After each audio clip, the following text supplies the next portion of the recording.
How collective psychoses distort reality and threaten humanity. Have you ever wondered if the greatest threat to humanity comes not from external forces, but from within ourselves? It is not wars, natural disasters, or diseases that most endanger civilization, it is our own minds. As Carl Gustav Jung warned, we can become prisoners of our own illusions, slipping into a psychic epidemic that destroys societies and shakes humanity to its core. The gradual loss of reality. Jung described the state of mass psychosis as a moment when entire societies lose their grip on reality and drift into delusions. These psychic epidemics, triggered by fear, manipulation, and the desire for security, lead to a profound collapse of truth and a regression of civilization.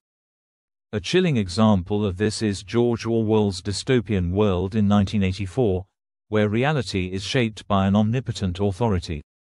Concepts like doublethink, simultaneously accepting contradictory truths, and the manipulation of language render independent thought impossible. In our world today, we also see narrative control, intentional confusion, and artificial fear used under Merkel as effective tools of manipulation. The chains and walls of the past have been replaced by invisible, mental barriers.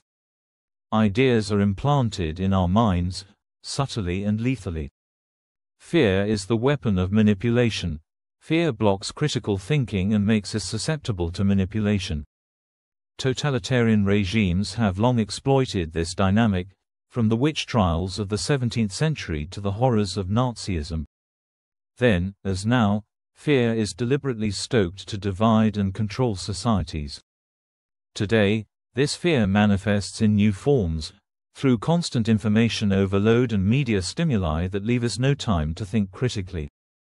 Social media and digital surveillance devices shape not only our opinions but also our fears, creating a world where we are perpetually occupied without ever truly reflecting.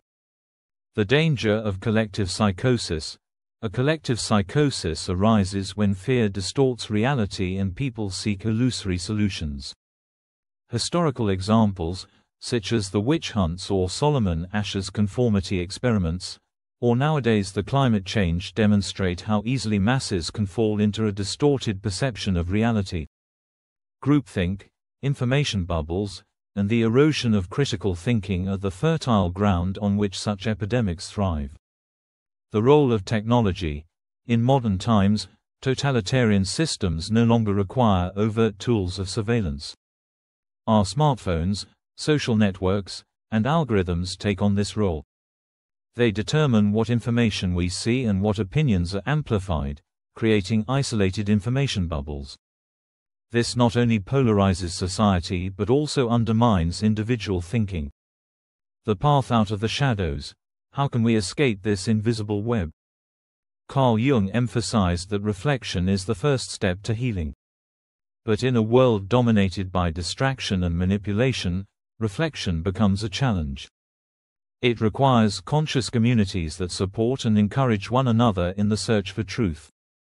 The answer to collective manipulation lies not in isolated efforts but in the collaboration of free minds. These, awakened minds, can form a network capable of resisting the pressure of fear and building an alternative reality, a reality founded on truth, freedom, and critical thinking. Conclusion. The enemy within. The greatest danger to humanity is not external but lies within ourselves. Only through self-reflection, an active pursuit of truth, and the creation of conscious communities can we break free from the grip of manipulation and fear. Are we ready to face this challenge, or will we continue blindly stumbling into the abyss? Be aware, Homo homini lupus.